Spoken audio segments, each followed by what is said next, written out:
meeting to order. All right, we're recorded, we're live. All right. Got the motion to call the meeting to order. Motion. Second. Second. All in favor, say aye. Aye. All right, we are in session now, so let's begin. Thank you, Mayor. This is the first of your new workshop formats, and this was intended to be interactive at TechWorks in a less formal setting, but due to the coronavirus, we are not allowing the public to be here other than specific applicants here that have business for you to consider. We are live streaming this. We would not have live streamed it from TechWorks, so in order for the public to be able to hear what we're doing, we are live streaming it. So that's why we're meeting at City Hall. And it's going to look like a council meeting, but it's going to hopefully feel a little bit less formal. It certainly looks different than normal. For those of you listening at home, we're practicing social distancing, so we've got the chairs set 6 feet apart, so we only have 4 people in the audience. And what you decided at your retreat from, I guess it was a week ago, but feels like months ago, is that you wanted staff to do a brief overview of each agenda item, and so most of these are, all but one are planning. So we'll have Shelley just give you an overview. You can ask her questions, and certainly you have representatives from the various parties here that you can ask questions. And we had 2 people from Essex Homes who are trying to call in, but it doesn't appear that the call-in option is working. One of them can call in on that one. Just tell them to dial the number. Yeah. So when we get to Essex Homes, which is number 4, if we don't have somebody from Essex Homes on the phone, I suggest we just defer that to a future workshop. Sure. But we will see if we can get there. So the first item is something that we've talked about, I think at least on my emails to you. It's a follow-up from the major development plan for the River Mist development, which is between Bowen and Bellwood Drive. And then I will turn it over to Shelley to talk about where we are regarding the railroad crossing agreement. Yes. So this development was a major development plan that was approved by City Council for an 86-lot single-family residential subdivision off South Point Road. You may recall that we recently approved a time extension for the property owner to allow them additional time to try to work out the railroad crossing. So as you can see from the site plan, the lower right, and you have more information in your packet, there are 12 lots that are what we call on the riverfront side that needs to be accessed by the road crossing the railroad. Norfolk Southern has changed their policy. They will no longer enter into a crossing agreement with a homeowners association or a private entity. They will only enter into a crossing agreement with a municipality or NCDOT. So the applicants are here, first of all, to share this information. The agreement is attached in the packet. Their options to move forward with the project as is of course, if the city will enter into an agreement with the railroad for the crossing, then they could move forward as approved. If this is something the city has no interest in, or as such, then their only option is to modify their major development plan to remove the waterfront section of their development. They do have enough open space and tree save area within the bulk, the remaining portion of their development if the other portion is removed. So they're here to gauge the council's interest in an agreement and has been meeting with the attorneys and staff have been meeting over the past couple of months, so we're sort of looking for direction on this. I know for our homeowners association, we have had to pay an annual payment. So we're Right. talking about something in that situation as well then, or not? Because they've changed the policy. They won't enter into any agreement whether they pay that annual fee or not with a HOA, it would be with the municipality. They're still expecting an annual payment from an entity then, if we're the entity? That I cannot answer. I don't know if that was called out in the draft agreement. There Okay. is, The draft agreement makes it seem as though, since they'd be entering into the agreement with us, we'd have to pay the money, and then pursuant to what I've read, we would be reimbursed by the developer, but I Developer, yeah. do have some questions of my own, Okay. a lot of questions. Okay. But, so the expectations were, when this agreement was entered, that the homeowners association could enter into, so these are changed circumstances. I know it's an imperfect analogy, because this is not a contract, it's regulation, but, you know, sometimes you sort of take the risk that the deal's not as good as it was when you made it.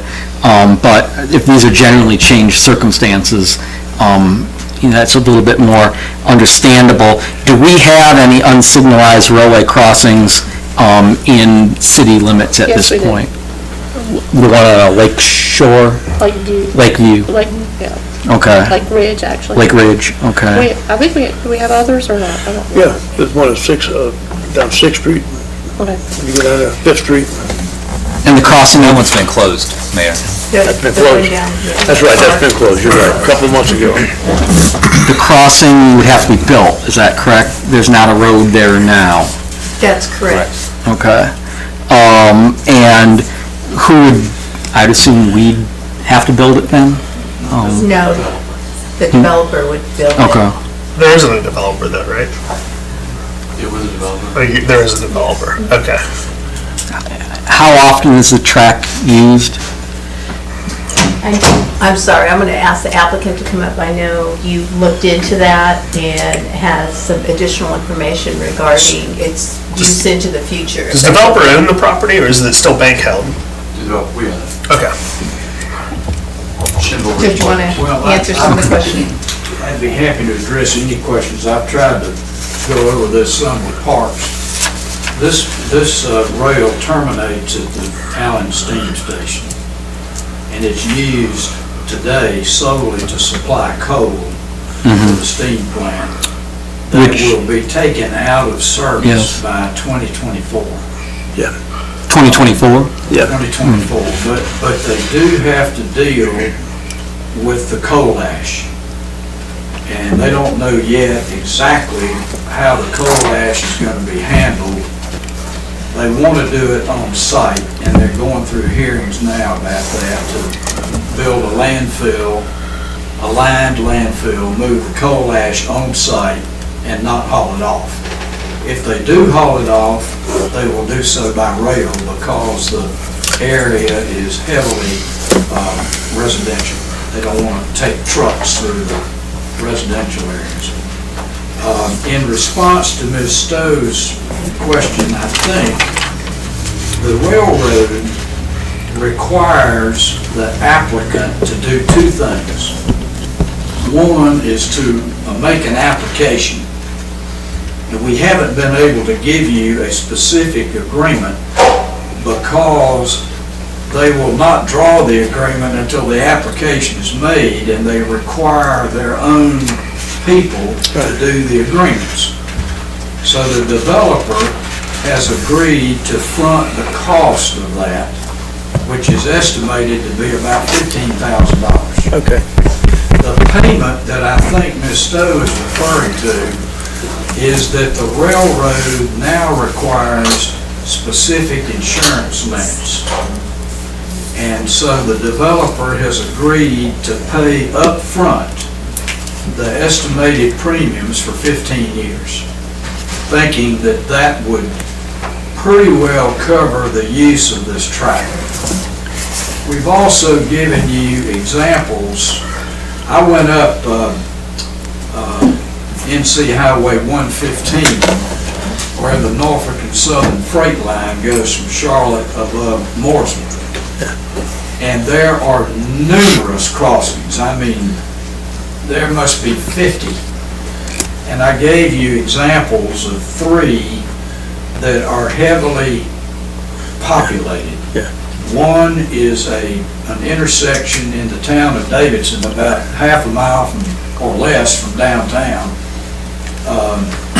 And it's not a regulated crossing, it's just like these other crossings.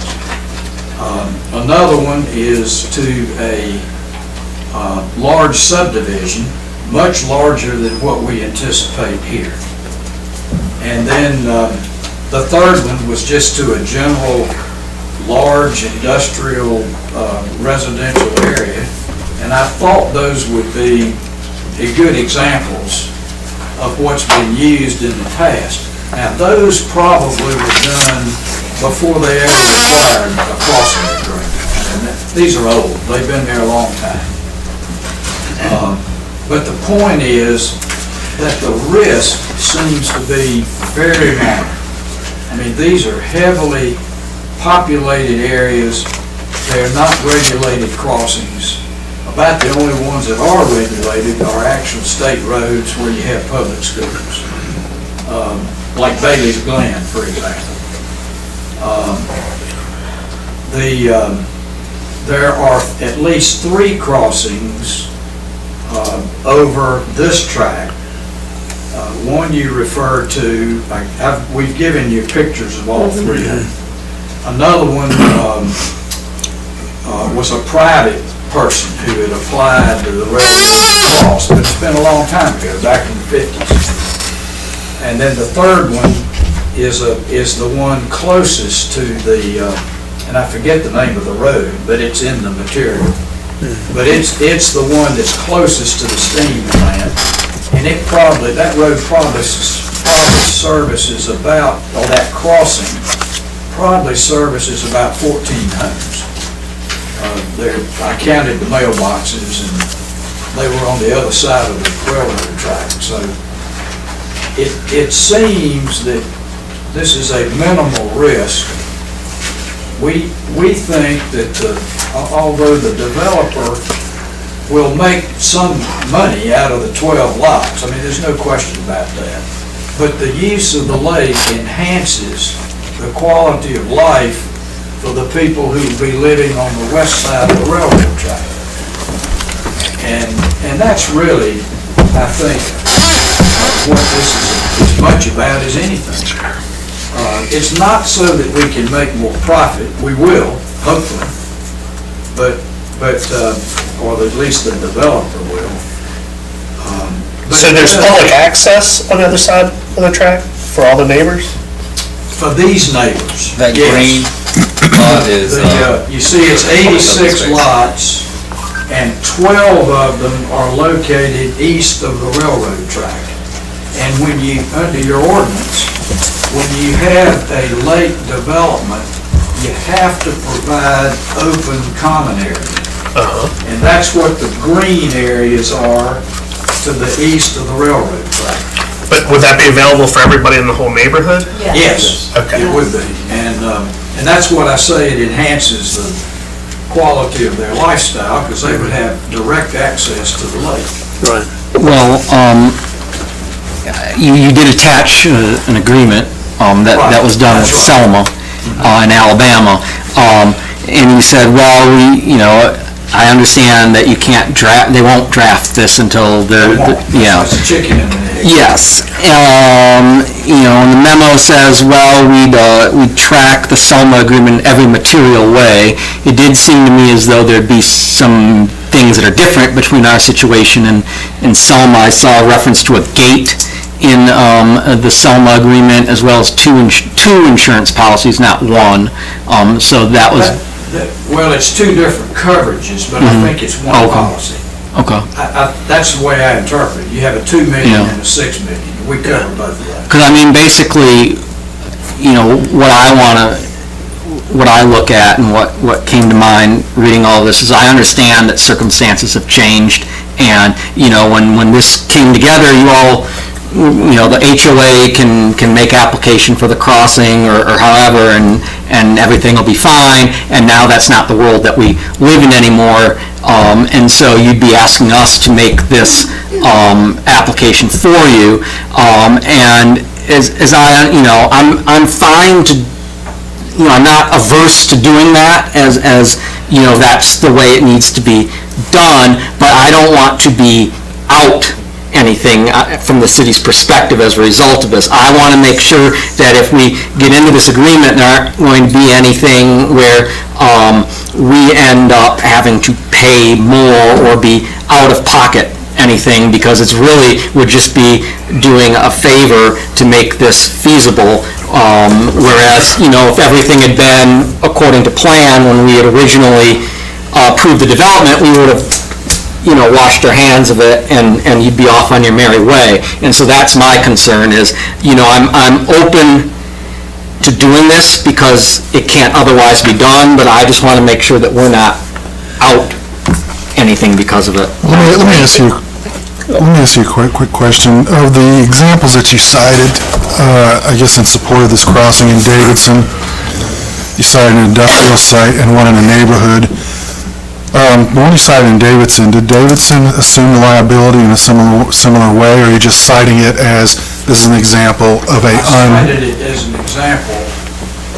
We asked Norfolk and Southern for copies of crossing agreements by other municipalities.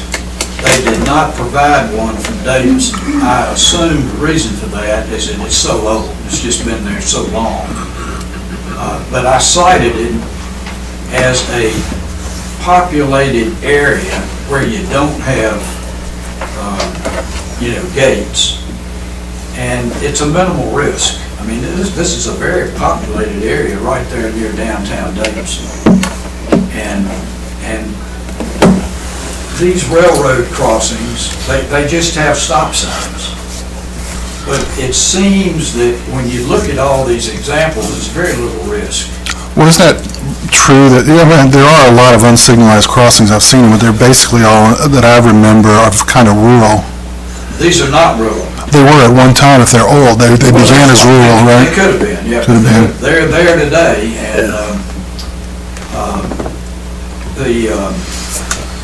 and all three of those are heavily dense areas. I mean, residential and industrial. Well, I mean, just because they're not signalized and they're heavy areas, that doesn't mean it's a best practice. It means it's just the way it is, and they have not signalized it. Well, I think the track is very similar to this track. That's a freight track that's, as I understand it, is a backup, and they've been trying to use that for light rail for years, and Norfolk and Southern won't let them. Let me ask the developer a quick question. You're going to pay the premium for 15 years? Yes, sir. Add to your trust account. They pay the premium, but we bear the liability, right? So, I think I agree with Jim. What's our risk here as we go forward? So we're going to have our known knowns, we're going to have our known unknowns, then we're going to have our unknown unknowns. And so there's a group of things that we're trying to figure out. Is there a way to attach that premium post of 15 years to the HOA's liability versus the city's liability? Can we have them pay that premium? Or what about the whole thing?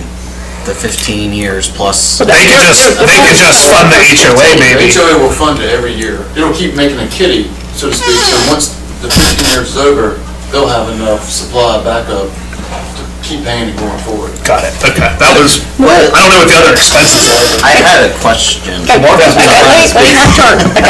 one of the risks that you take is that the railroad can change the rules, which they've done. Sure. They've done it in our neighborhood. All right, so we finally, in our neighborhood, paid a chunk of money to cover whatever they wanted. So the Class A railroads, as the airport authority people told me, they're only second to God. So, and I'm not being facetious, they said that the Class A railroads are in control of so much. So the risk, more that we take is that they may change the rules at some point. So as long as we have the monies covered by the HOA, then that's a big issue to me.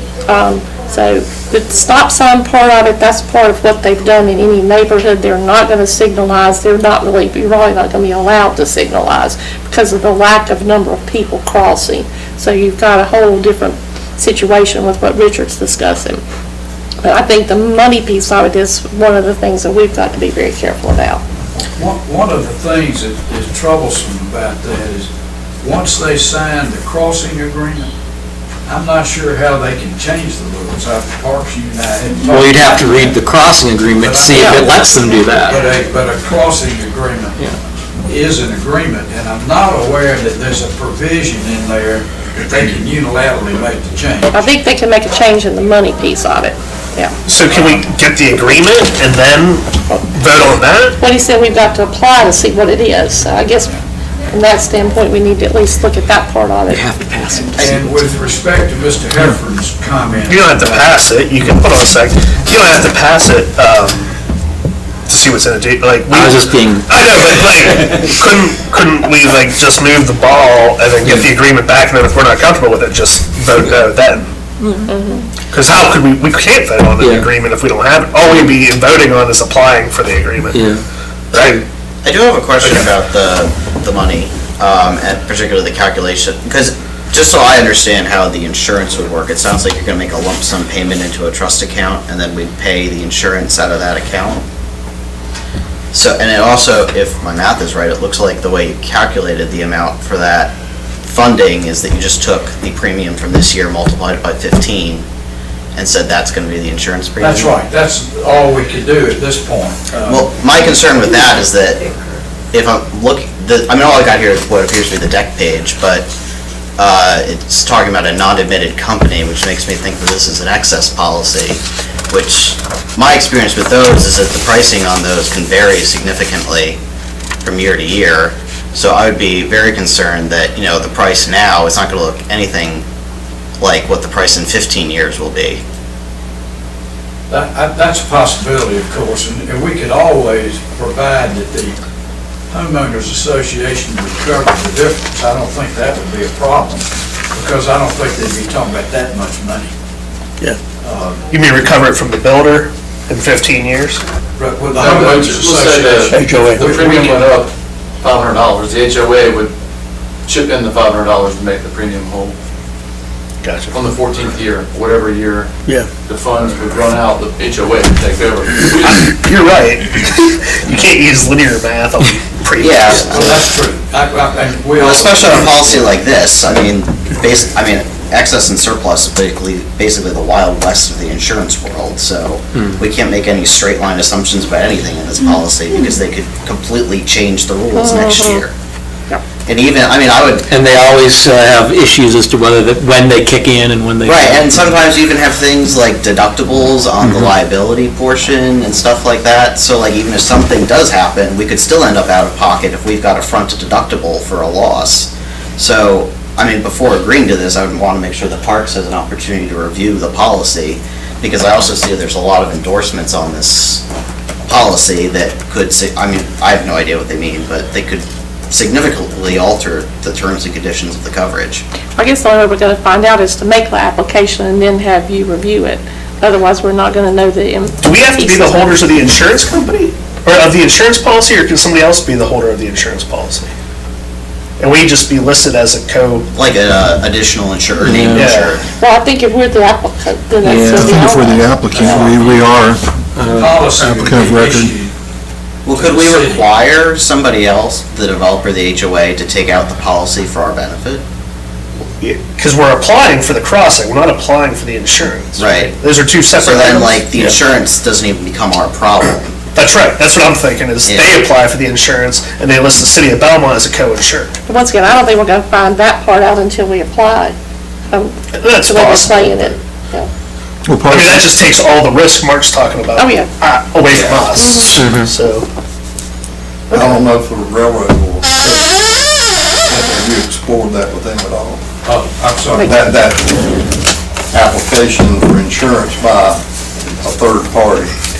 I think the railroad would expect the city to apply I do for too. coverage and pay the premium. And what we will do is to do everything we can to provide that this is a no-cost deal to the city. And we would front the premium for 15 years and then try to work out with you whatever would satisfy the city that we have made up any difference through the assessments of the homeowners association. I don't think it's going to be that big a deal. I mean, they have these policies with other places, and that doesn't seem to have been a problem. With regard to Mr. Hefford's comment, the only other possible liability is that the developer builds the road, and the city has to maintain 15 feet on each side of the track, which would far more be covered by the taxes than whatever the cost of that 15 feet would be. The railroad maintains the ties and the rails and everything from one end of the tie to the other. So the city has no responsibility for that at all. But the city would have 15 feet on each side of the ties. Well, wouldn't we, I mean, would we be responsible for maintaining the road itself? The road itself. Once we take But it over, it'll be a yeah. public road. I mean, it'll be built to standards. I would, Anticipated that would be a public road. Right. I'd suggest we just send our feedback to Adrian and we move on to the next item, because we've been on that for about 30 minutes. So it sounds like there's at least consensus to move forward with applying for the agreement. Yeah. And then we get the agreement, which we would then bring back to you.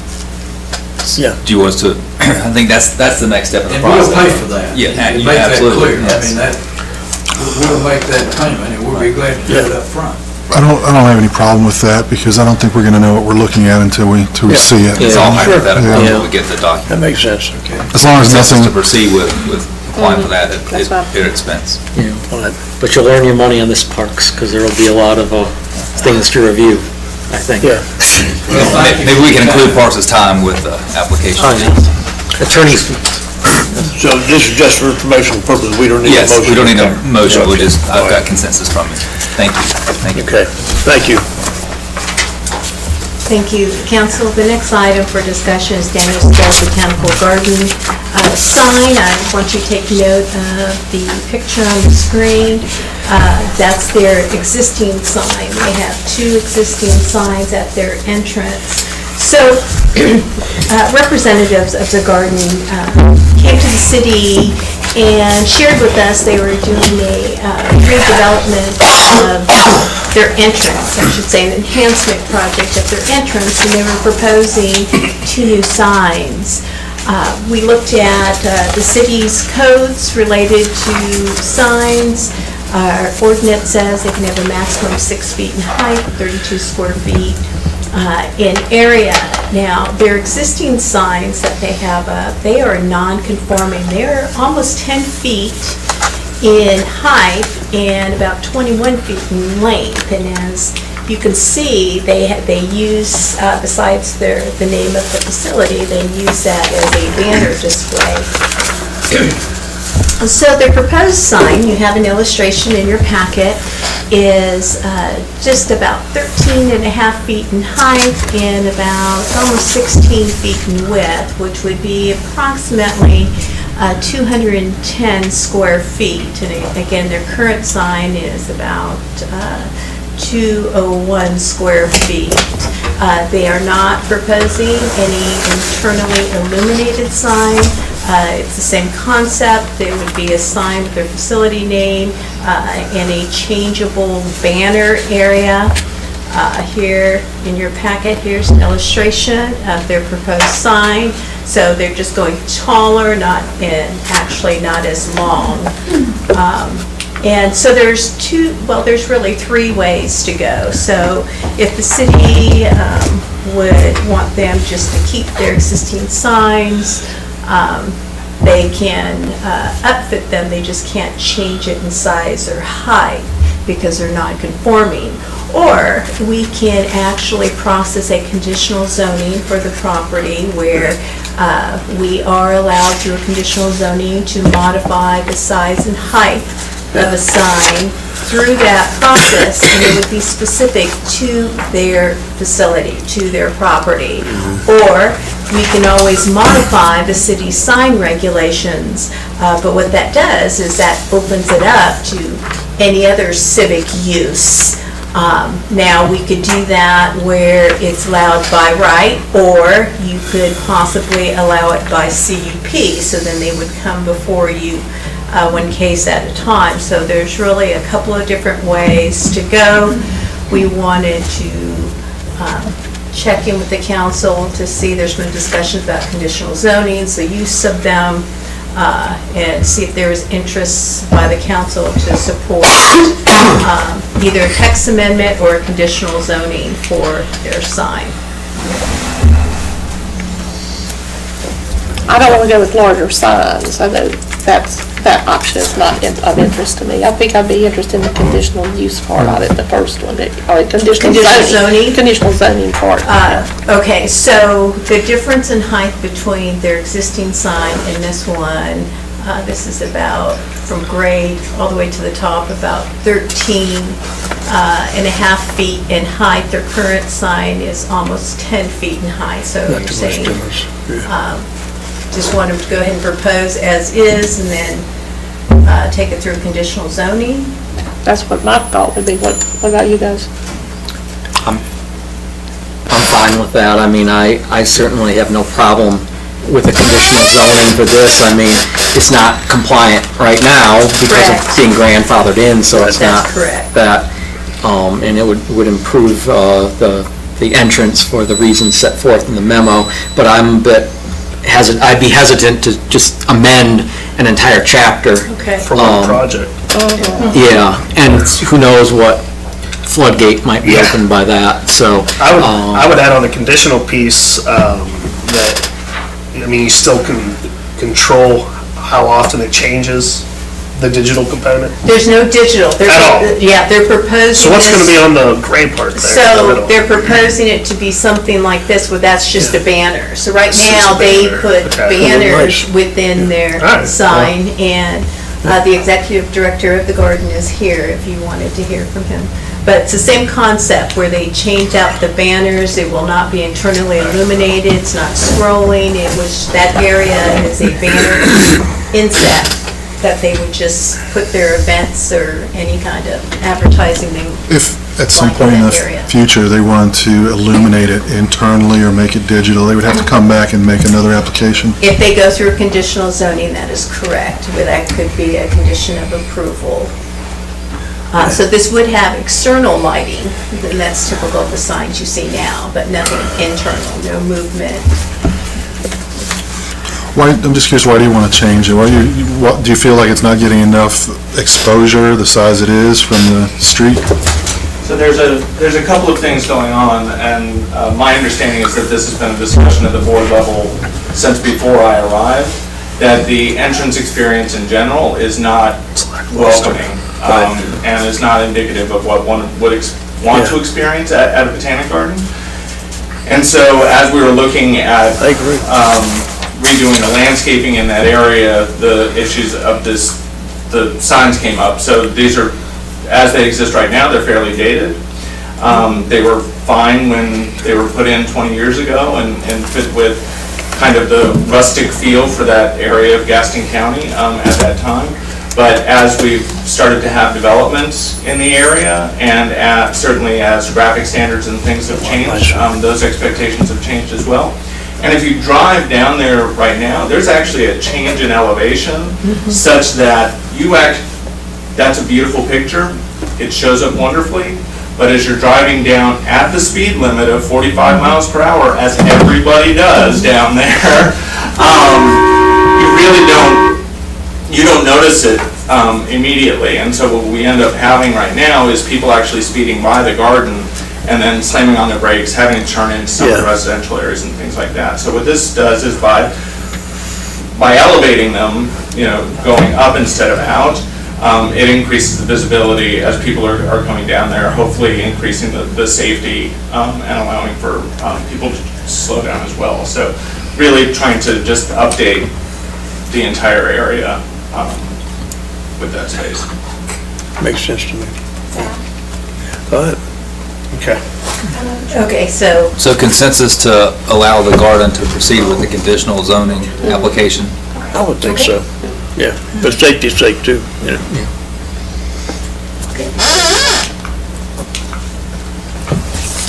Thank you.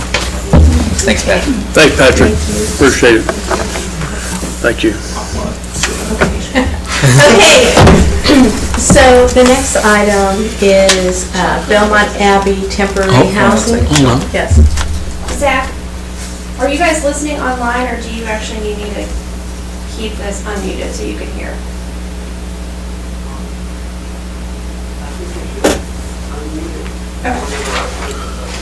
Okay, well, we can hear you, so if you guys talk, we'll be able to hear you unless you mute yourselves. Just tell them to be quiet.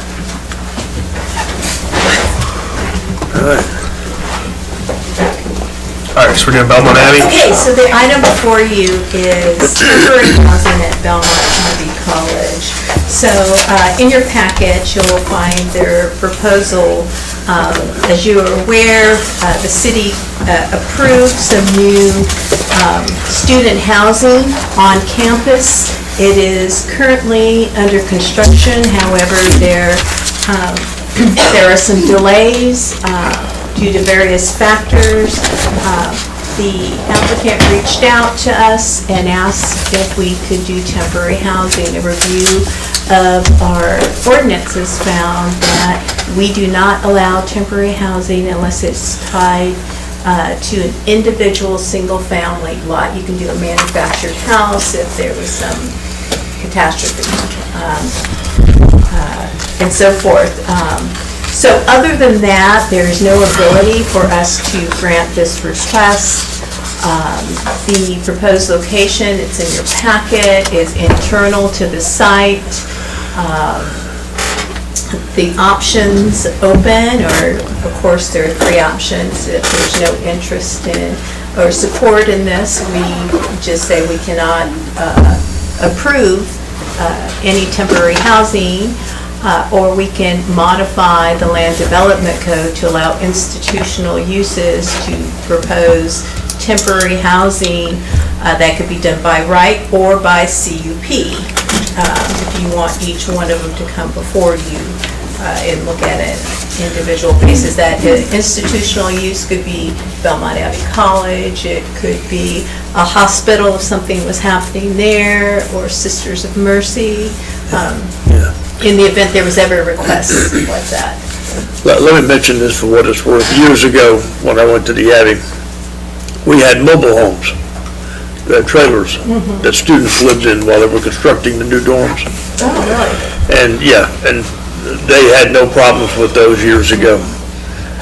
That was long before ordinances changed and stuff. But there wasn't any problem, and the kids were able to go to class and have a place to stay until the dorms got built. What's the most restrictive, the conditional use permit? Because if we allow this one time, you said they'd have to come before us each time. Yes. Okay. The other thing that concerns me, I want to, if we decide we want to go forward with this, is that we have a set limitation time-wise, because we're still stuck with the trailers at the high school and will be forever, unfortunately. And that's a very scary thing to How do we define temporary? Well, it's different for different uses. You mentioned the trailers at the school. They are supposed to be limited to a year, and they can ask for another extension. And as you can see, sometimes it's needed beyond that period. So typically a year, and we do offer time for an extension. We allow temporary offices for like construction sites, that type of stuff, but that's usually, that may be out there for 5 years, but that's tied to the development of a community. So that's a little different. So we can define it any way the council chooses. Do we still have requirements? It seems like there was an issue with this a while back, and we required landscaping around these units, okay? and Yeah, then- we can still require that. And Well, I do don't, some in this screening. instance, I don't really care about the landscaping. I agree with Martha, there has to be a hard stop on the conditional use as, you know, when they are finished and ready to be populated, the new, that there is a certain amount of days for deconstruction and removal. Well, the beauty is would have to be if put in. you want to go the path of a conditional use permit, so we modify the ordinance to allow it by conditional use permit. That means that anytime it's asked for, it come before the council and you can place conditions on it as far as the timing and look at it on a case-by-case basis. Yeah, I would prefer that, because I mean, once something's up, people with the new buildings up, they say, well, you know what, this would be great storage, or this would be great. You're right. You know, and, but I think we're gonna have to draw a hard stop on some things. It's internal, so I don't mind the landscape. I mean, they're gonna be more picky about what it looks like than we are. We don't, Yeah. none of us are gonna see it, I mean, honestly. But There's no point in planning things that are gonna be removed. yeah, and I do like the hard stop. I think that should come with the CUP, and I think it should be a CUP just because for all the reasons you mentioned, it could be a hospital or Sisters of Mercy, and that does get closer to where we could see it, and so I prefer that come back to whoever's on council to make that judgment call at that point, so. When the new dorm was built, the trailers were gone. Mark, you good with? Yeah, I mean, I think as long as we've got a hard stop. We should define temporary for our code, I think, for temporary housing, what that Yeah. means from a Yeah. timeline. It is based on the intended use. It's in the ordinance, but we don't have one definition that defines all. Have they indicated how long they're planning on needing these? The applicant is here, Oh. if you would like Okay. them to respond. Yeah, I mean, if all goes as planned, right now, this building, all 5 stories, is tracking to be done about mid-December. So I'm talking a matter of 3-4 months. There have been discussions today about the virus and what's going to happen. We're a little worried about some lead times on some items coming from overseas, various materials of the buildings. So I'd be comfortable taking that into effect, asking for 6 months. Yeah, I mean, something like that seems reasonable. I mean, as a result of the virus, is there gonna be as much need for student housing? Also a good question. I cannot answer that. I'm here representing the developer of the project. This is more our concern. And, you know, the financial responsibility falls on us, not the Abbey. So this is just something we put in place now. I'd just do it for a year. There's a lot of unknowns. Well, I mean, you could do a 6-month with a 6-month rider on it. Yeah, Yeah. automatic renewal or something. Yeah. So it sounds like there's consensus to proceed, and I guess procedurally, you have to have a text amendment to allow the use, and then if the text amendment's approved, then the applicant can apply for a conditional use permit. And the construction's coming along pretty good with the dorms too. Yeah, if you drive by right now, they're, got the whole first story. Moving lot. fast. The building's built, it's stacked up in Ohio, it's panelized. Yeah. It's gonna move quick. So, We just hope the workforce is gonna be. yeah. So given the timeliness of this, do you mind if we run the text amendment process and the conditional use permit process concurrently? That's fine. And so it would come to you at the same council meeting, we just do the text amendment first, and then if you That's approve that, fine. have the CUP hearing. Yeah. Okay. Thank you. Thank you. Very good. Thanks. And thank you for Thank that you. love of your file. Yeah. Wow. Now you can catch your plane. I was watching your Twitter yesterday. Okay, thank you. Thank you. You take, have a safe trip back to Ohio. Will do. Okay, the next item is informational regarding a conditional zoning that is an application to modify conditional zoning district for the McLean development. It has been filed. It represents Essex Home and 8 other property owners. There is a violation in Phase 1 of the Conservancy where there are 9 lots where the homes encroach within the 22-foot front garage setback area. It ranges from 1.5 inches to just over 3 feet on different lots. Again, 8 of the 9 lots are privately owned. The remaining lot is still owned by Essex Home.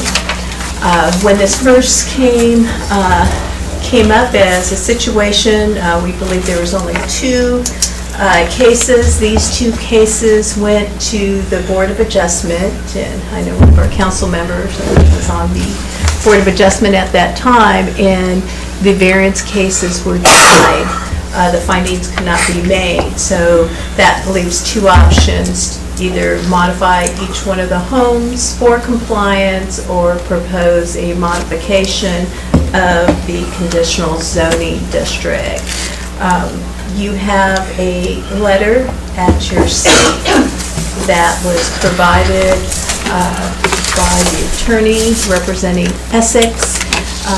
They are proposing to modify the conditional zoning district.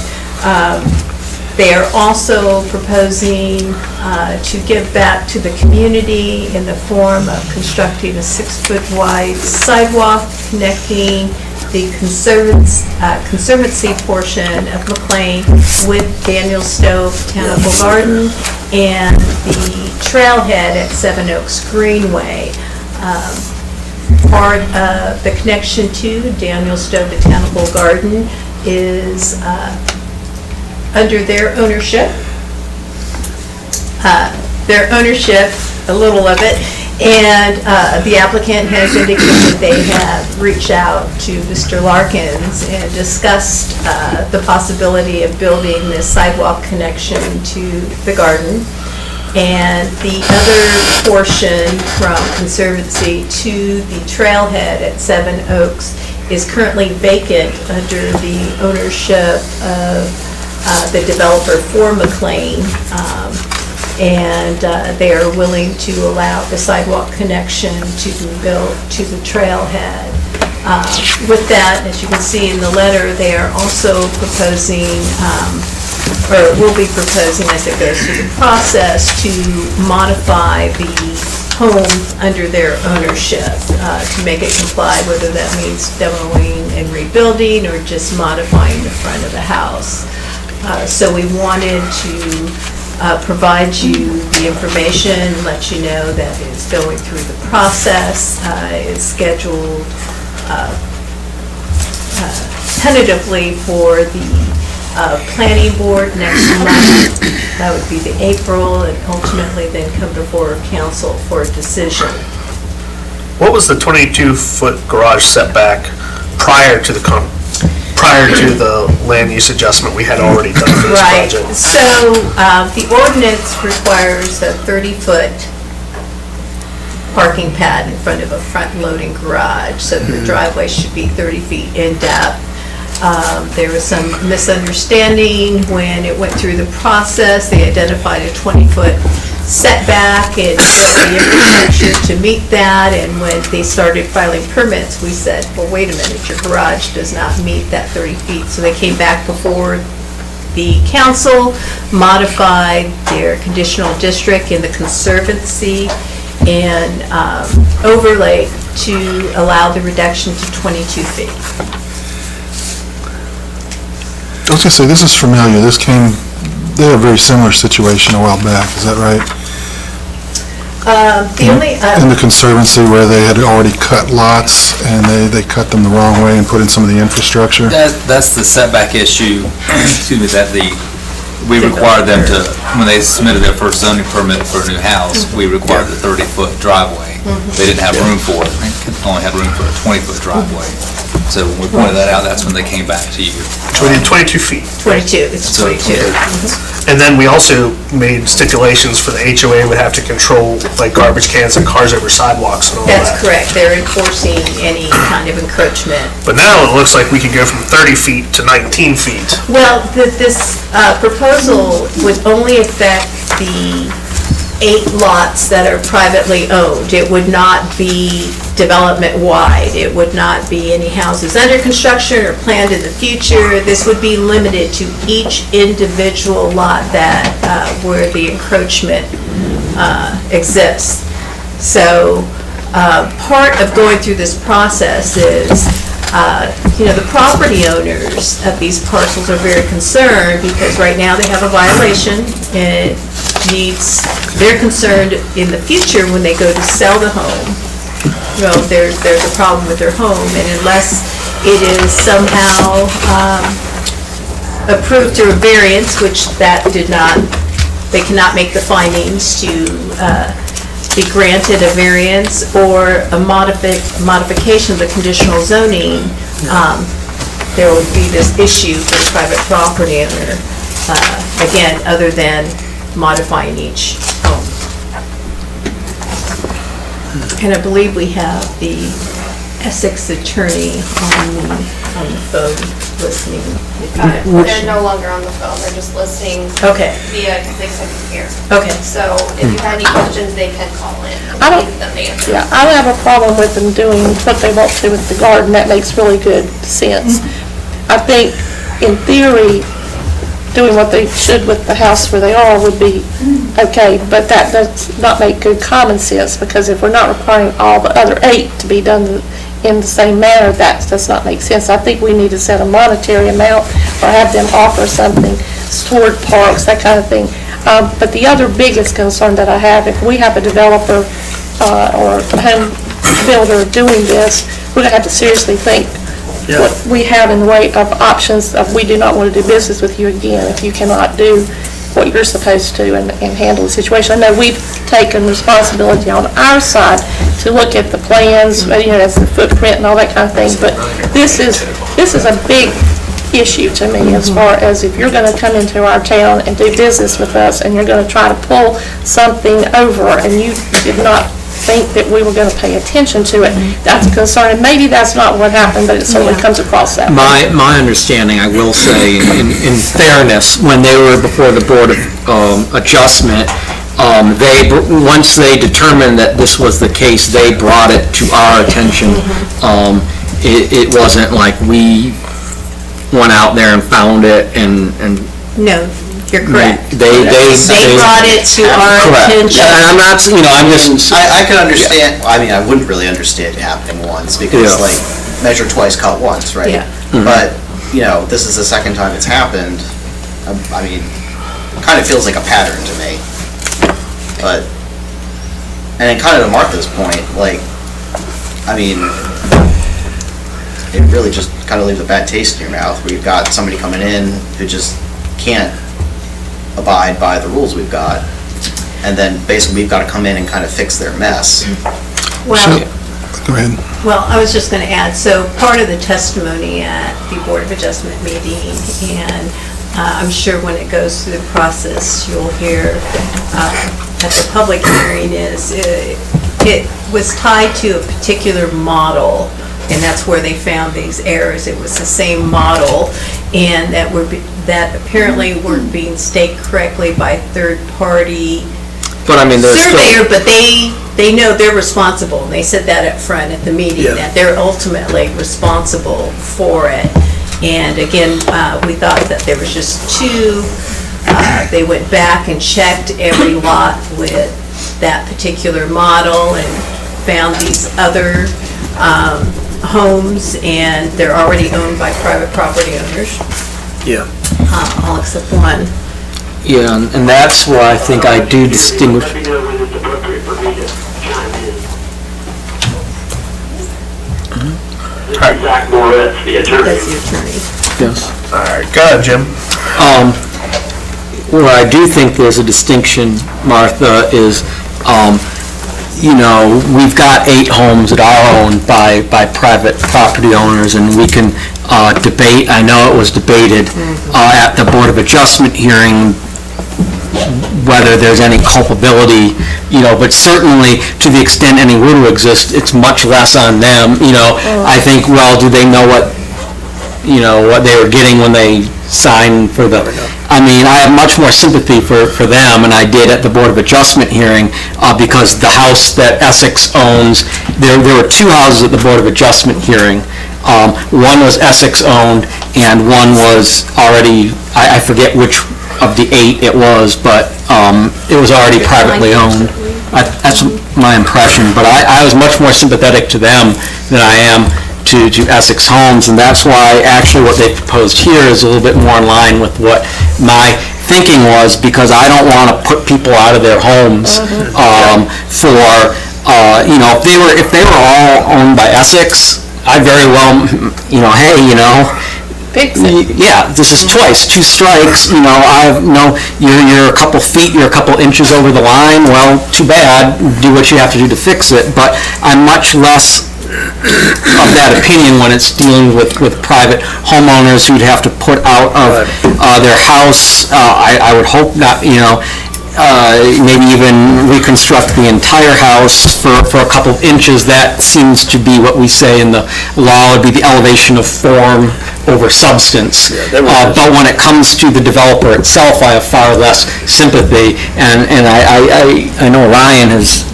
been of that belief, and it seems like this goes a little bit further. I mean, I just want to find a balance here, because I understand what everyone is saying, and I know Adrian has weighed in on this. I don't want to put people out of their houses over, in some cases, like a couple of inches, albeit in other cases, a couple of feet, and make their lives a hassle. But at the same time, I don't want developers to think, well, we can do whatever we please.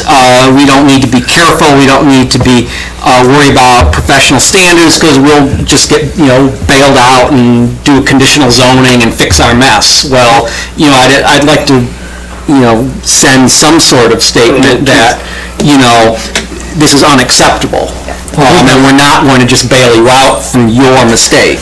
Well, we had a chance to correct this at one time, and they came forward with those lots that were miscut, and they said, well, if you make us stick with what we have right now, we have to take away from the backyard. So, I thought what we were going to do is grant them forgiveness, I guess, instead of permission on those lots, but what happened, because they wanted it to be consistent with the rest of it, is that was granted to the entire 500 homes. Okay, so we gave them a huge pass there. With a 22-foot setback. Yeah, so now, it's happened again, and what bothered me about it is at that time, you go look at the ordinances, I mean, it was right there. And, these are professional builders who've done this before, and if there's any doubt, you look at the document, and here it is in a chapter, and here it is just below it. And if you're still fuzzy on it, you go to our staff and say, I'm not quite clear on these 2 chapters. Yeah. Can I address that, please? Sure. Yeah, sure.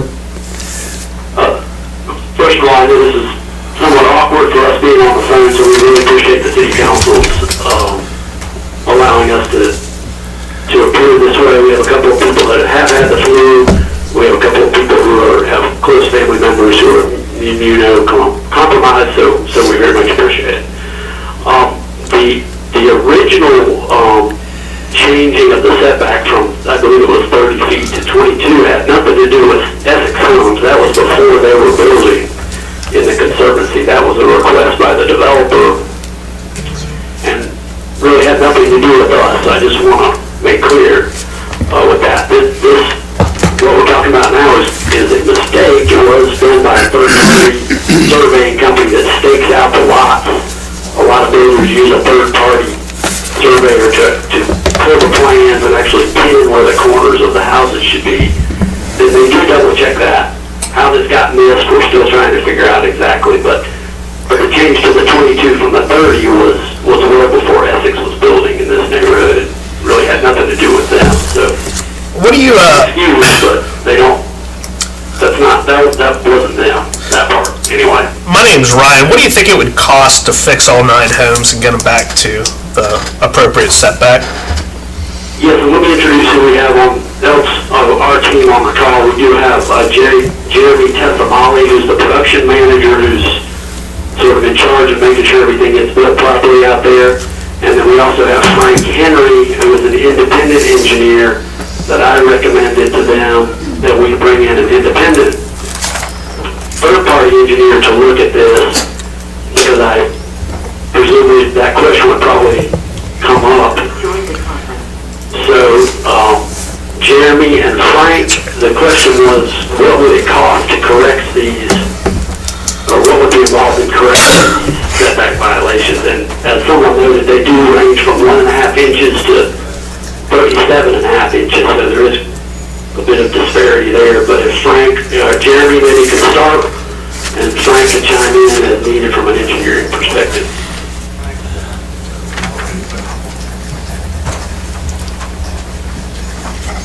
Jeremy, are you there? There you go. No, we can't hear you very well. With a little bit of a lag. Yeah, speak a little louder.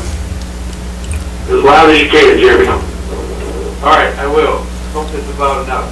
Yeah, that works. So I think I understood the question, just kind of the cost that would be incurred with attempting to stop encroaching.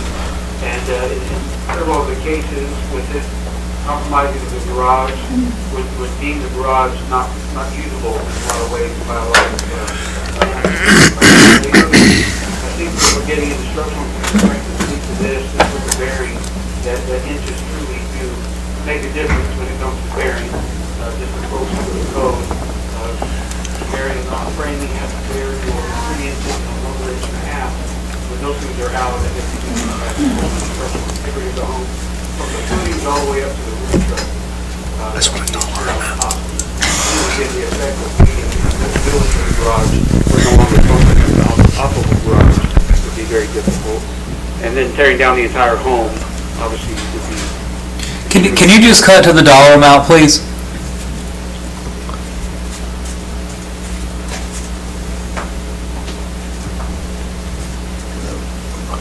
Jamie, did you hear that? He asked for an estimate of the dollar amount. A complete tear down would be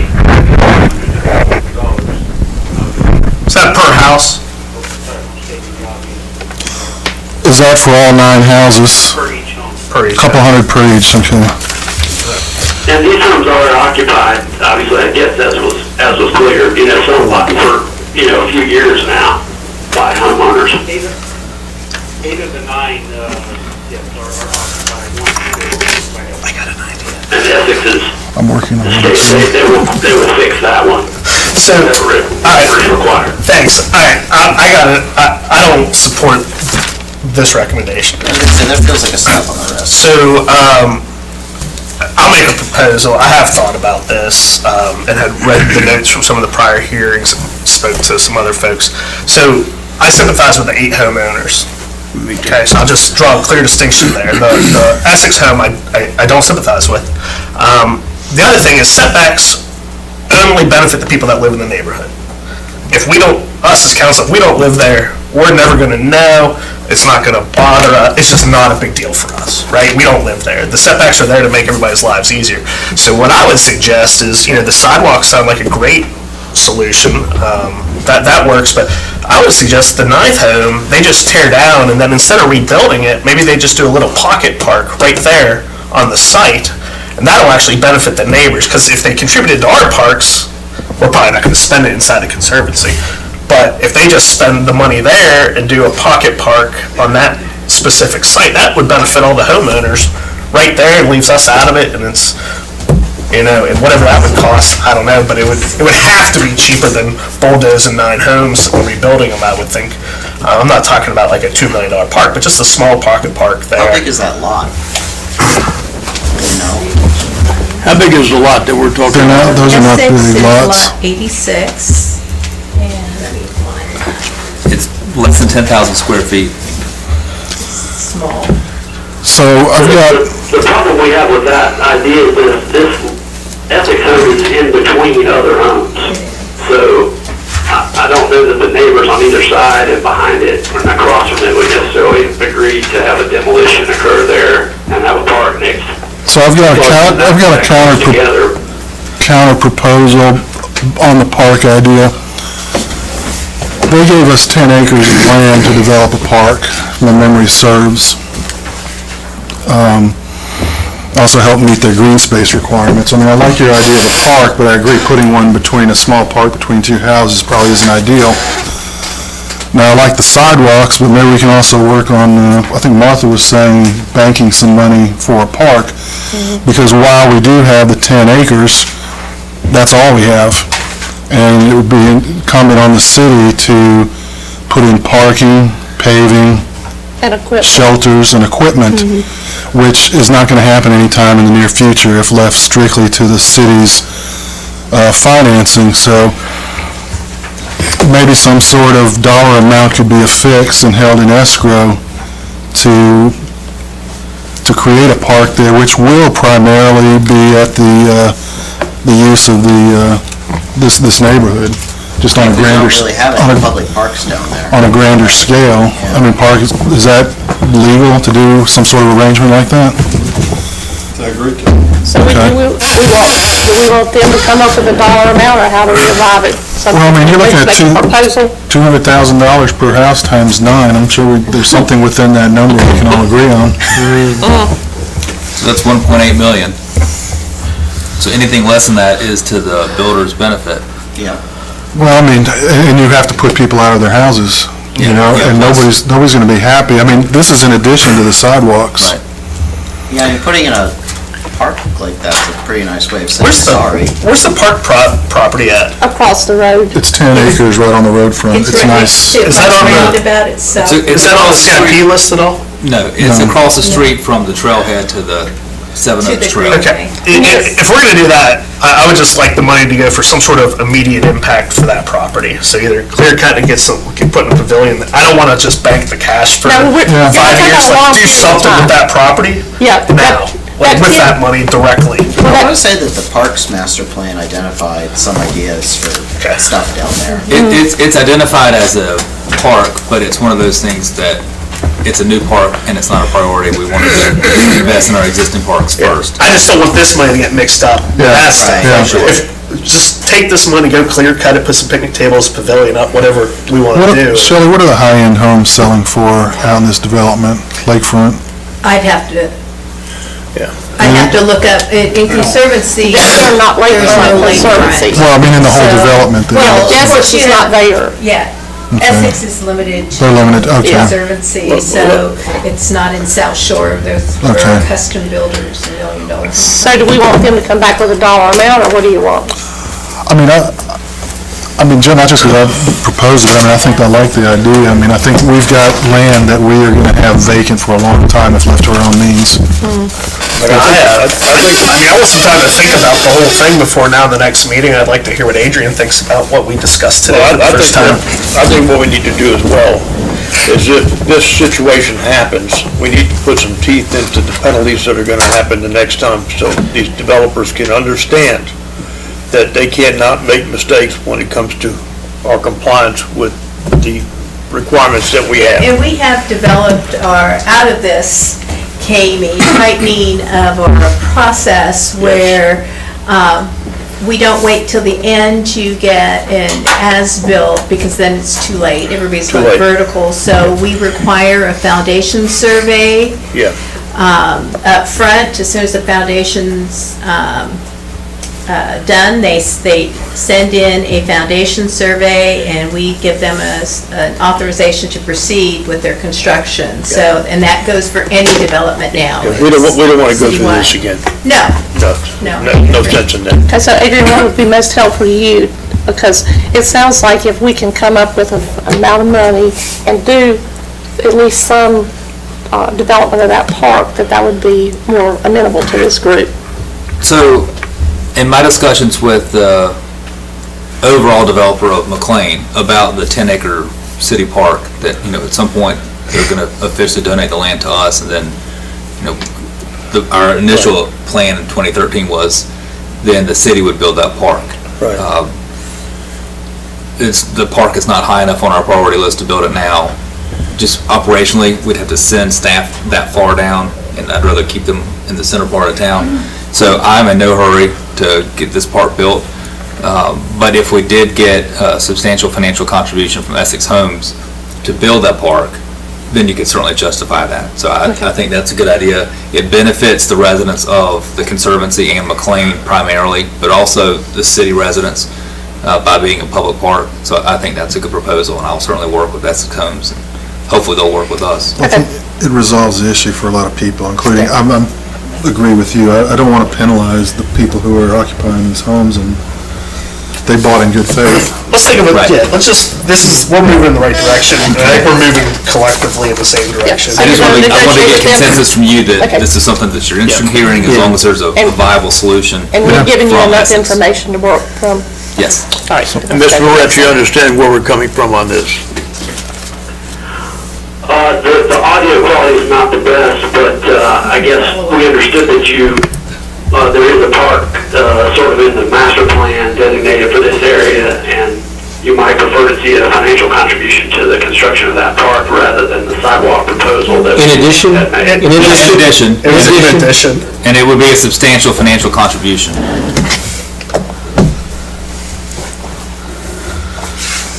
Okay? We hear you. Otherwise, you gotta tear them all down and build them in the right place. Right.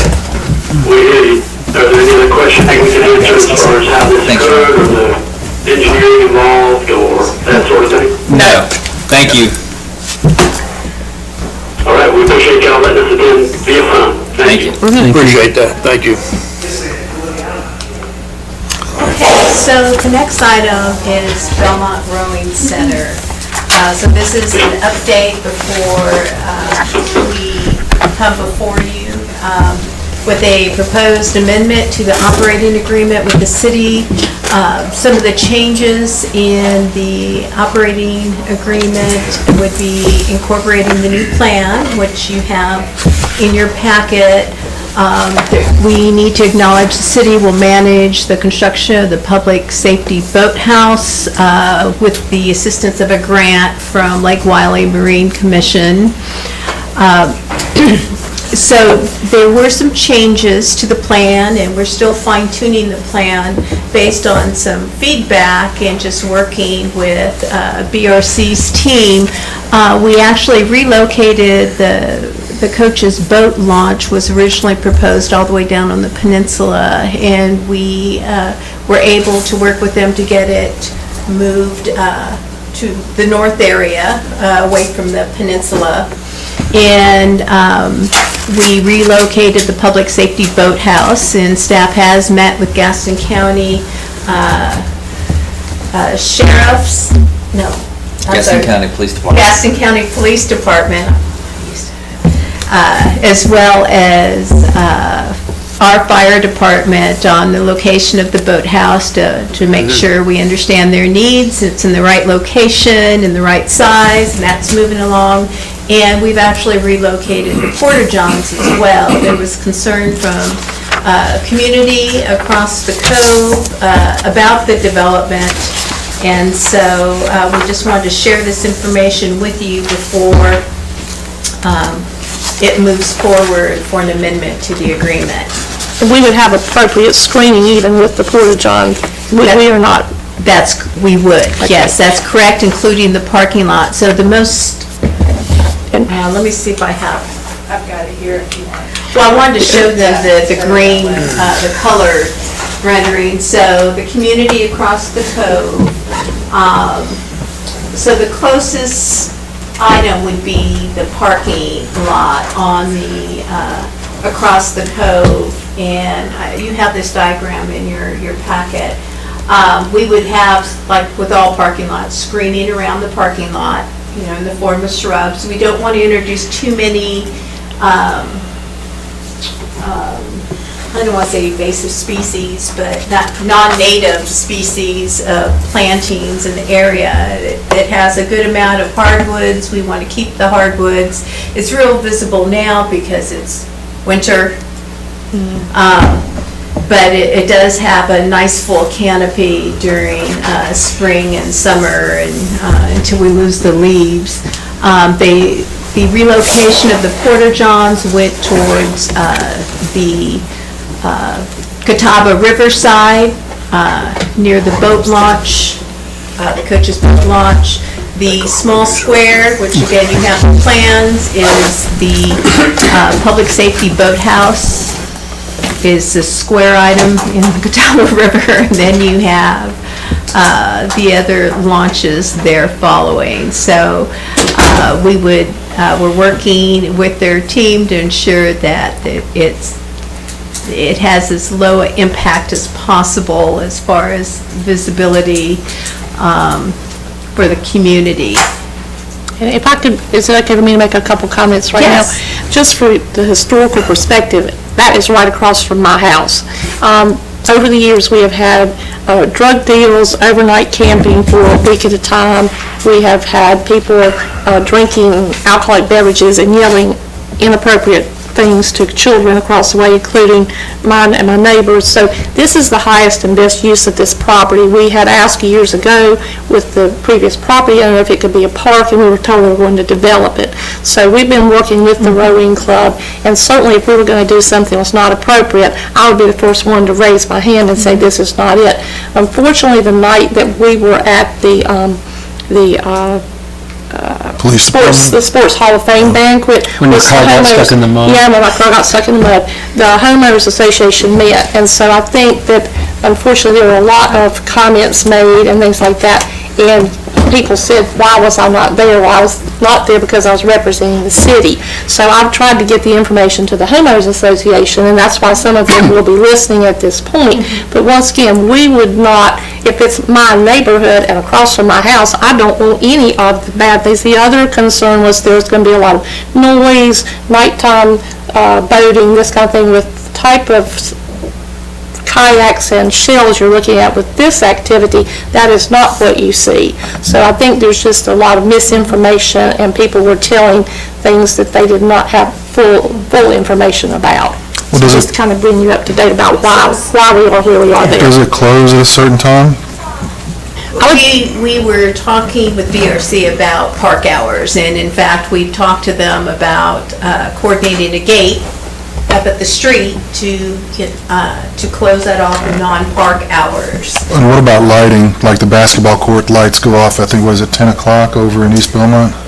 Yeah, the only lighting here would be safety lighting for the road and around the parking lot if there's like early evening type of, they would be solar activated and full cutoff as well, so. The screening you were talking about also, because I'm trying to envision it, I've seen it from the other side in the winter, and when all the leaves fall off and you can't see. The screening you're talking about, are you talking like evergreen type screening? Yeah, we don't want to build a wall because we still want people to be able to see what's going on over there. Like during the winter, if you had people camping in there, you want to be able to make sure that it's safe. Sure. So the screening I'm speaking to is more of like shrubbery around the parking lots, and those are evergreen. But again, we don't want to introduce a lot of tree species in an area that it's not native to. You know, we wouldn't want to plant like Leland cypress or anything like that there. And the other concern, evidently, that the neighbors voiced, once again, I was not at the meeting, was that they were concerned it was going to make the property values less. And this type of facility is not, and certainly any park we've built, we have not done anything that's not of high quality. So I think that, once again, there was just a lot of misinformation or not correct information out there. Where are the Porta-Johns going to go? They're going to go right over in this area, right over here. So that's across from where the houses are. Yeah, so the homes are over here. It was originally planned over here. We were going to screen them, but we all talked and we decided we'll move it over there. And then at some point, you know, not to interrupt you, but Yes. basically are. So for the people that are listening at home who can't see the screen, sorry. The location of the Porta-Johns has been moved to closer to the river side than the cove side, and looks like a large stand of existing trees that will remain. So there'll be a large vegetative buffer of existing trees between where the Porta-Johns will be and where the cove is. So there'd be like no way to see them from where that neighborhood is. Not what you have, this tree here is the tree along the cove side, I'll call it. The Porta-Johns have been moved to Riverside, the east. Yes. And it's planned to be screened as well, so it's really, they're only going to be visible to people in the parking lot, people going to use them.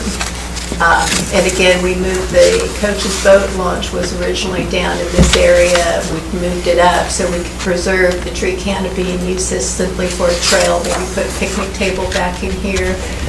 So leave this as undisturbed and natural as possible and keep everything up in this area. Oh, go ahead. Let me ask one question. This has been going on for some time.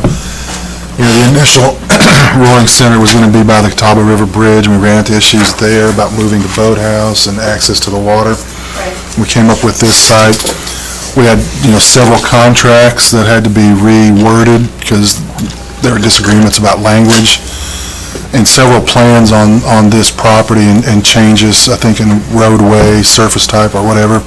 Are we moving toward a final document? Yes. Okay. We hope so. We had, one of the issues was last summer, we were actually, after we did the amendment last year to add the public safety boathouse, we were ready to start the FERC process.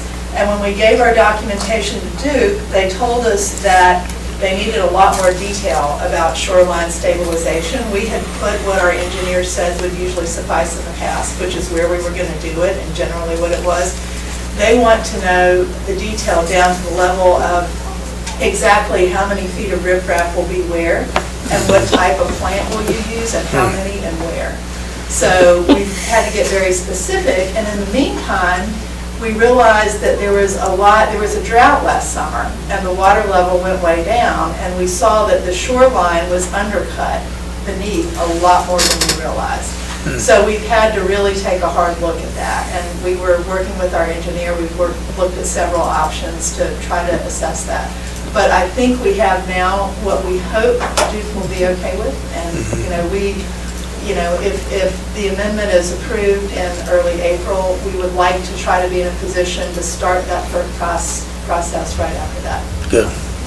So what's exactly, I read this, I was a little bit confused by this agenda topic, so I read, all right, that's nice, and I knew that Martha had said that there had been some issues in her neighborhood, which now I understand better thanks to her explanation, but what are you seeking, like, we're happy with the Second Amendment and you got our blessing, or is this just like reporting out, or what exactly are you looking for from us? From staff's perspective, we just wanted we have new council members, and we wanted to update you on where this project is before the proposed amendment to the agreement came before you in a council meeting. So this is simply an update of where it is. There's been a lot of chatter out there about the site plan, so we wanted to show you the site plan, so if you had any concerns, we could hear it before we amend the agreement and attach that site plan.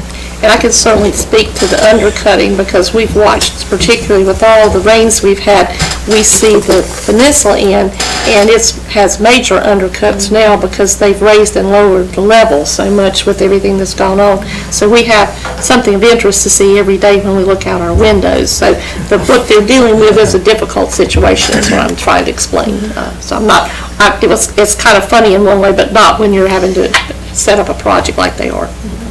So any concerns from the council about the plan and the agreement? No. So then we'll finalize the site plan and the agreement, bring that probably to the Parks and Rec Board for a recommendation, and then the council for approval. Yeah. Okay. Very good. Thank you. Thank you.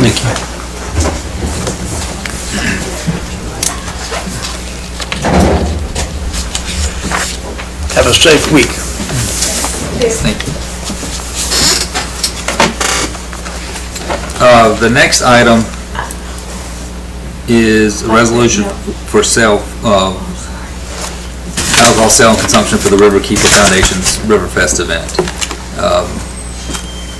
And this is a follow-up from the discussion we had at the retreat. So this is just the language. It's actually an ordinance, excuse me, it's not a resolution, for the event that is currently planned for May the 9th.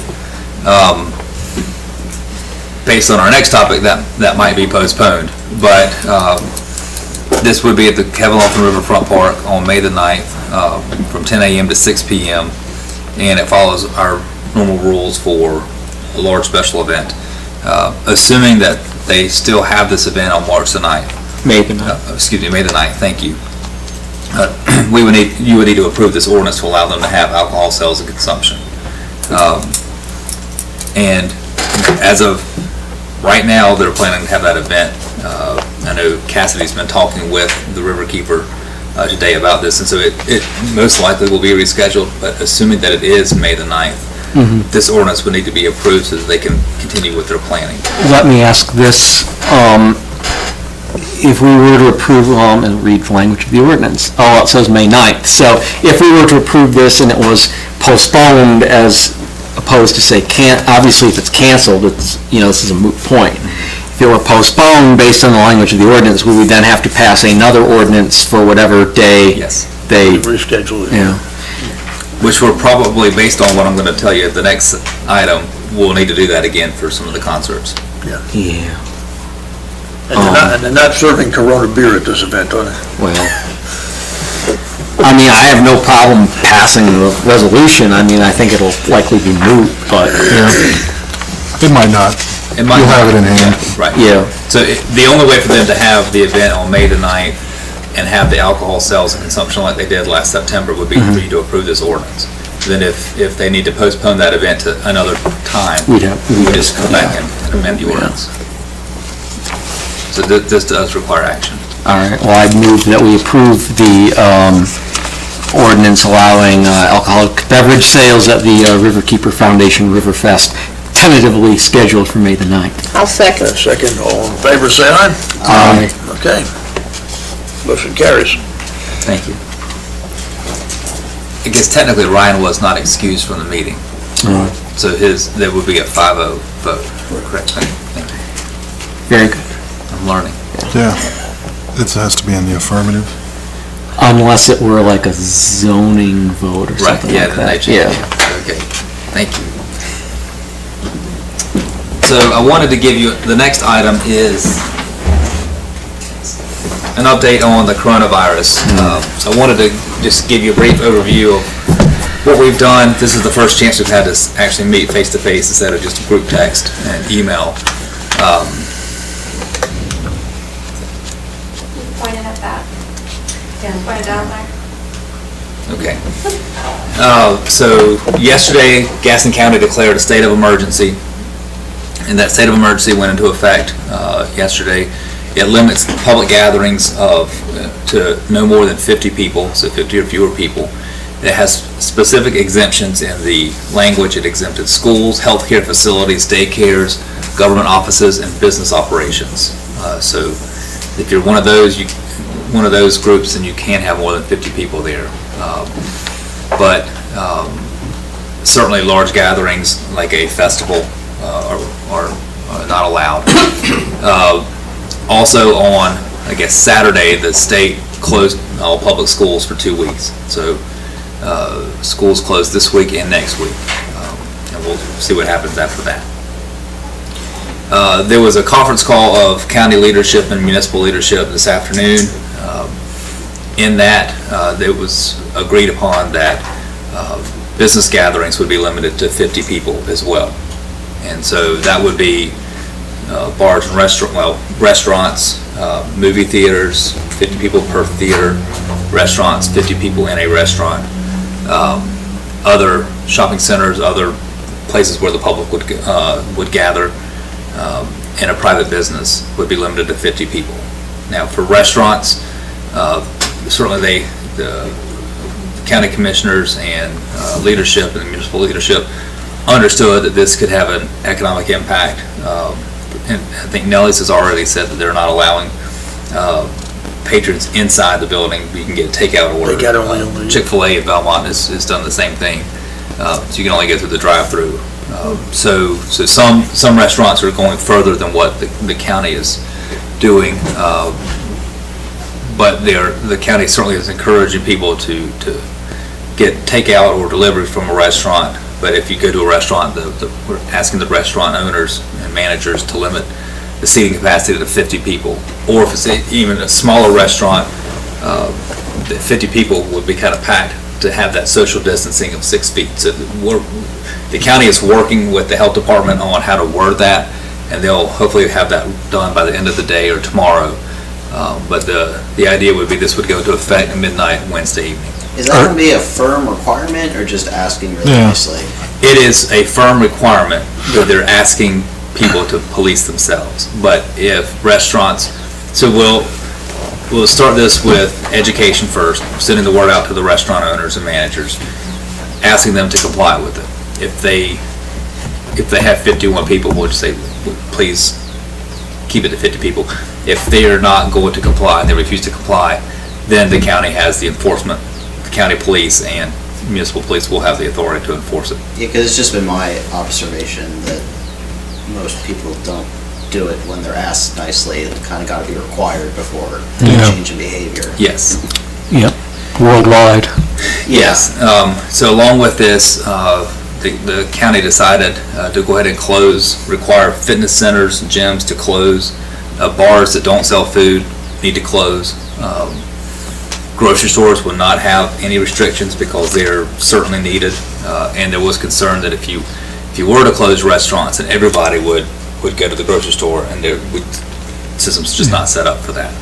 So, but as I understand it, at least in Belmont, are there any pure bars under that definition? It seems like all of the places that we would call... Jailhouse would be the only one. What was it? The jailhouse. Oh, yeah.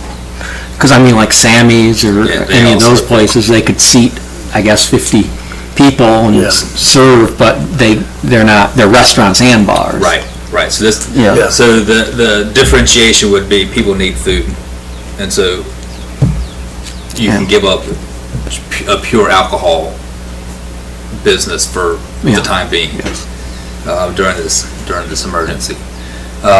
But the county and the new county attorney are working out the language, and so they'll get that to us as soon as they have that. And they want to spend tomorrow really getting the word out to the restaurants and getting them, that gives them 2 days to kind of get a plan in place for how to staff this up.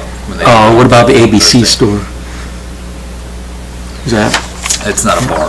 No. It's a retail establishment. Okay, so there's still retail establishments. But probably would need to limit occupancy to 50 people or fewer. So if you want to volunteer to be security for them. I've got other things on my plate, I'm afraid. You're busy that day? Yeah. Okay. But are there still no positive cases in the county as of? As of our conference call, yes. That's right. Well, the other thing we're hearing even at school today is that we're looking more at 8 weeks as opposed to 2. Of course, it's not official, but that's what they're telling us to plan for. And so,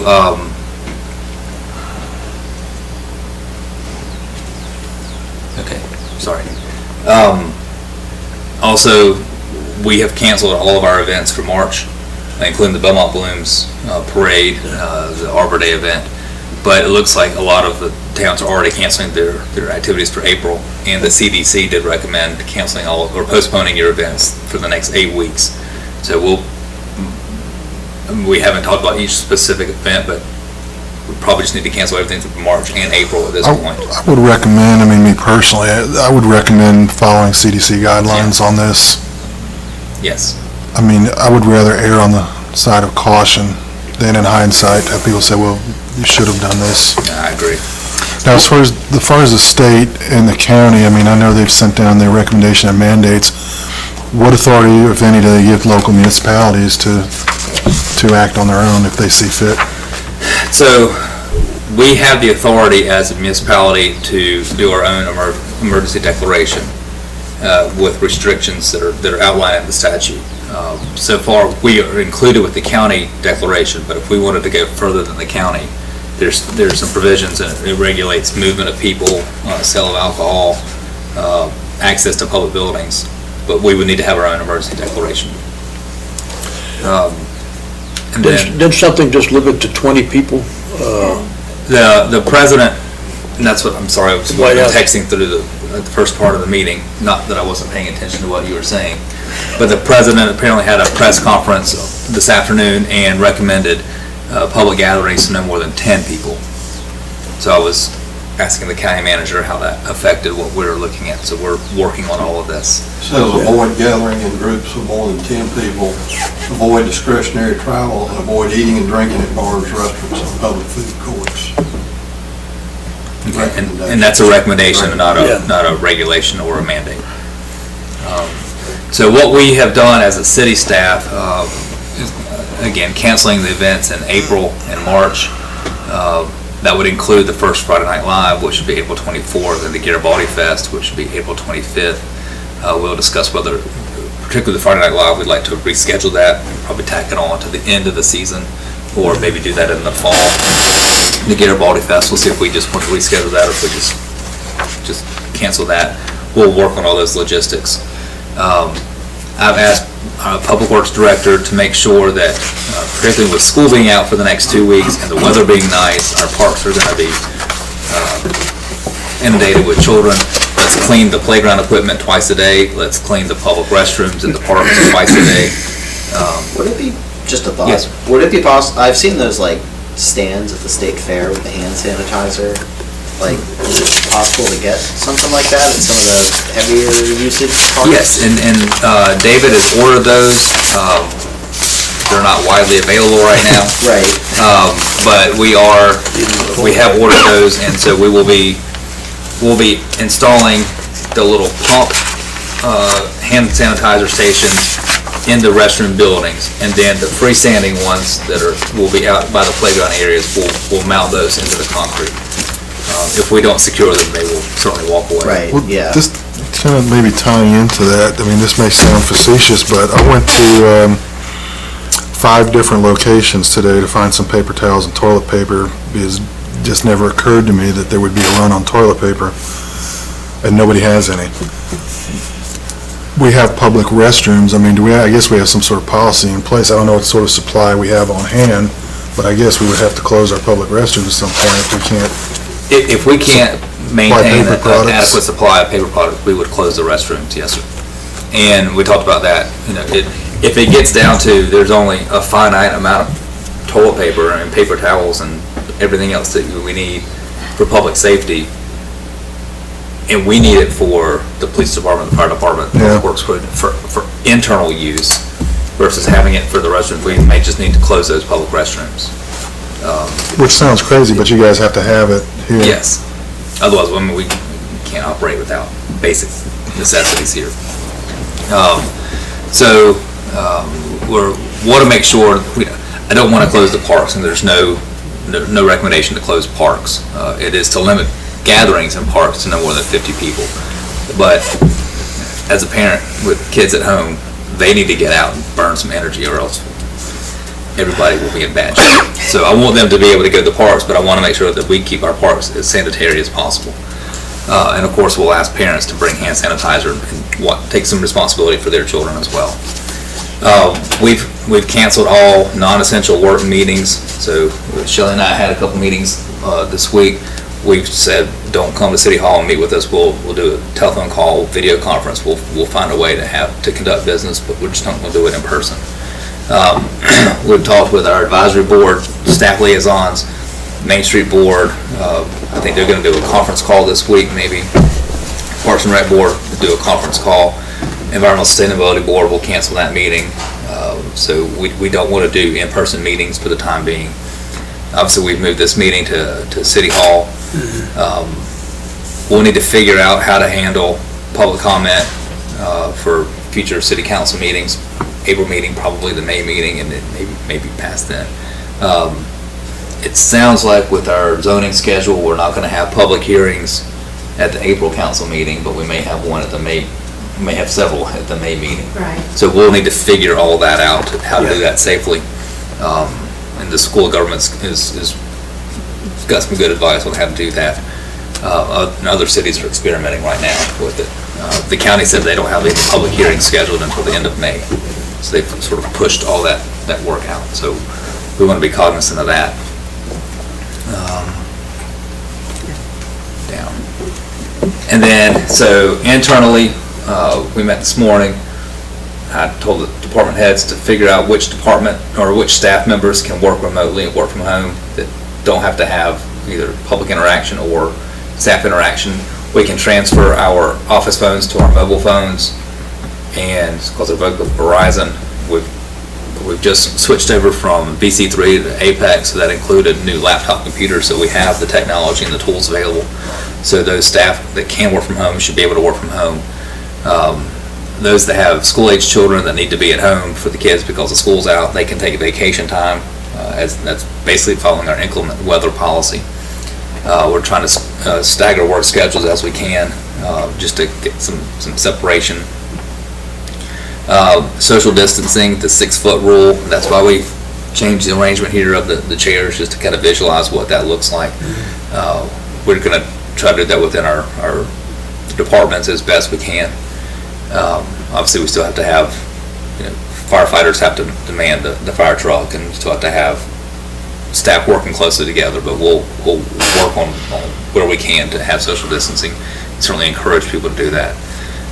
One thing I don't have the authority to do, but I wanted to ask you, I mentioned it maybe in the email or a text, everything's kind of running together at this point. Following the lead of Charlotte and Gastonia, and now Bessemer City and Cherville and Mount Holly,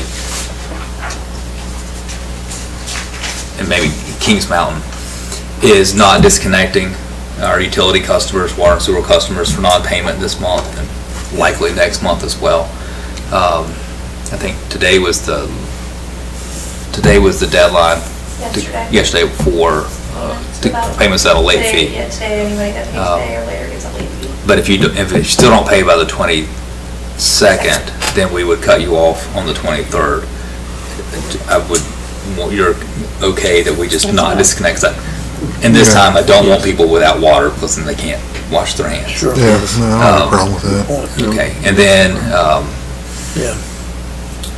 and also, we've had some pushback about closing City Hall. You can't pay your water bill in person. Don't want to pay the $2.95 online fee that the credit card company charges. Although we do let you pay by mail, by telephone, but there's a fee. Online through WaterSmart, but with a fee.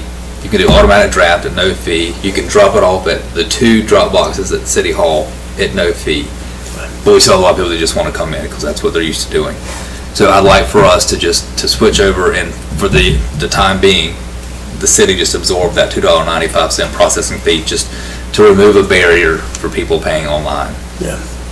It's not a huge amount of money, but it's better than somebody coming in here and bringing a coronavirus with them. Yeah. Or being exposed to something that may be here that they don't need to be exposed to. That's fine. Well, I mean, the upside might be people that are reticent to do it after they try it may continue with that. Yes, and we will still push the automatic draft. That's the best way, because it's no charge to them at all, and it's automatic. You don't have to think about it. And we will push the WaterSmart as well. But if you're okay with us not disconnecting for non-payment and for the city to absorb the credit card fee, we can do that. That's fine. That's fine. Okay, thank you. And of course, we're washing our hands and frequently touched items like doorknobs and whatnot. Trying to keep all that clean. This, like I said yesterday, this is a fast-moving situation. We've got new information now that we didn't have this morning when I met with staff, so we will keep monitoring this and let you know what's going on. It may be that we have to postpone city council meetings or figure out a different way to meet, but we'll work through all that. Yeah. Let you know, and just please, if people have questions and they ask you, just send them to me, and we'll try to figure out what's going on.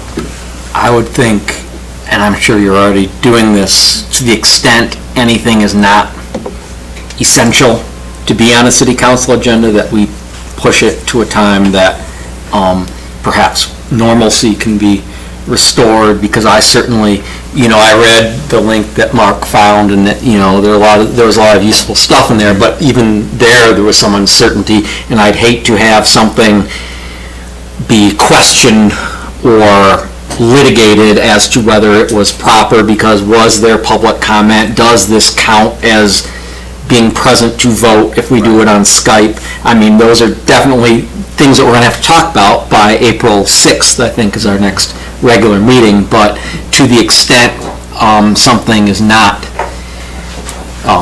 something that has to be addressed immediately, perhaps we could save it for a time when some of those procedural irregularities have vanished. Sure. Yeah, absolutely. And I was a little hesitant to even have this workshop, but we had already scheduled it with these applicants, and the guy came from Ohio. Yeah, so didn't want to.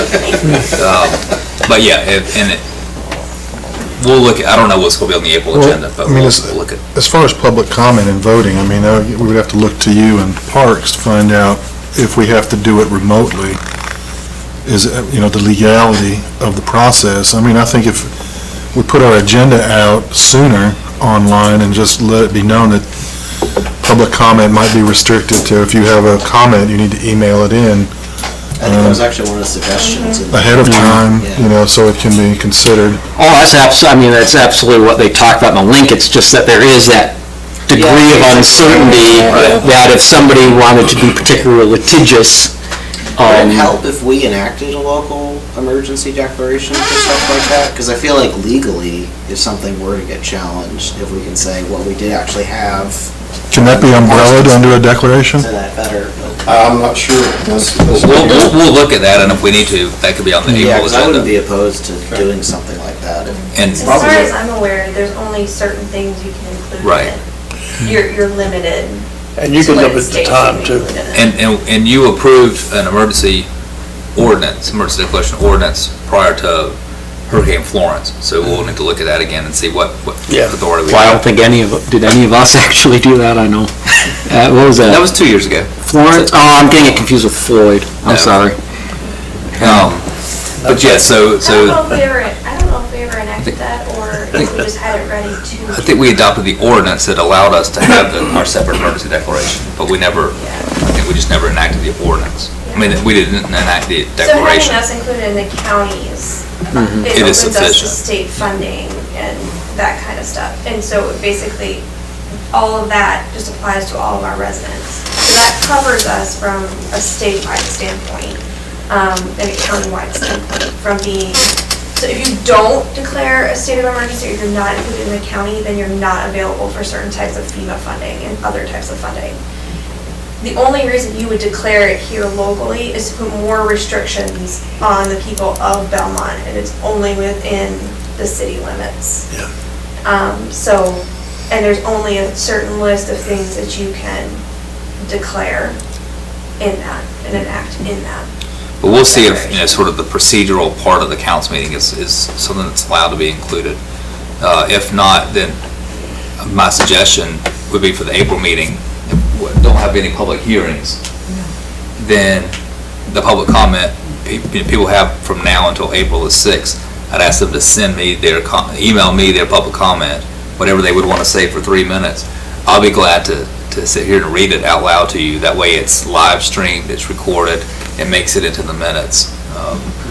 But, I don't think the statute says that you have to be present to give an oral public comment, and you just have to have an opportunity to provide a public comment. So we'll get clarity on that. Will we use the minute timer? Yes. And you have to allow it once a month. Yes. So it doesn't necessarily have to be at the regular scheduled meeting, it can be at the workshop. Things are. Yeah. And so, So our meetings have to be held once a month in public comment, but doesn't say when that meeting has to be held? No. So if you wanted to defer it to the end of April, We could just have a special meeting for. The regular meeting's set. You don't have to have public comment once a month, so if you can have that public comment section at another meeting if you have more than one meeting a month. okay. Okay. so we will keep you updated on All right. this activity. And that is all that I have for you. I have one personal thing.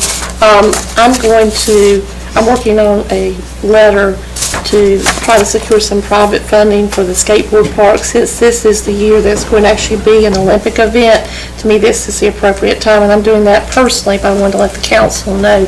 I certainly don't think I'll be able to raise enough to handle the whole situation, but at least maybe to push it a little bit farther forward, knowing that most of our monies are going to be spent for the Parks and Rec Center. Just wanted to let you know that. What is it for, Martha? Skateboard park. Skateboard. It's going to be in the Tokyo Olympics. Yeah. So, I hate to skateboarding Olympics. bring this up, but I mean, I guess we talked about live streaming, and what if, heaven forbid, one of us should fall ill? Have we talked about procedures to deal with? I mean, I guess we probably couldn't meet in person in that case. If you develop any symptoms of this, then stay away from us, because I won't be here if you're in this room with it. Yeah. you will need to self-quarantine for 14 days. And so you could participate remotely. We do have the remote participation policy, so you could call in from home and participate. And there's rules around that, so like, Yeah. if you were to create the quorum, you can't create the quorum for being electronic. Yeah. Right. So there's have to be enough of the rest of the council here. Mhm. to Physically create a- present? Physically Yeah, you present have to to create be- a quorum. And that's in the general statutes, actually. That's one of Yes. the gray areas Yeah. And right now. but the mayor doesn't count as toward the. Oh, well, we The can, mayor does He count. does count, so we had to have Yes. 4 members present. plus the mayor, Yeah. or 3 members plus the mayor. Yes. Yeah. 3 plus the mayor. I'll be here sick or not. No, I'm just kidding. No, sir, you will not. You'll be here by yourself if In the that's. event that you don't have a quorum, then what is the policy? You just cancel We the just, meeting? yeah, we just can't have the meeting. And if we know in advance, we can get the word out. Hopefully it won't come to Hopefully that won't come to that. Anybody else have any other comments like to make? All right, do we have a motion to adjourn? I'll make a motion to adjourn. Got a motion to adjourn? Second? Second. Second, all in favor, say aye. Okay, Thank you. thank you. Good job, Adrian. Shelley. That's a nice job hanging tough with I got it. my shrimp cocktail sauce and my, I mean, blue don't cheese tell you, vegetables. I would hold them to 1.8 million. As far as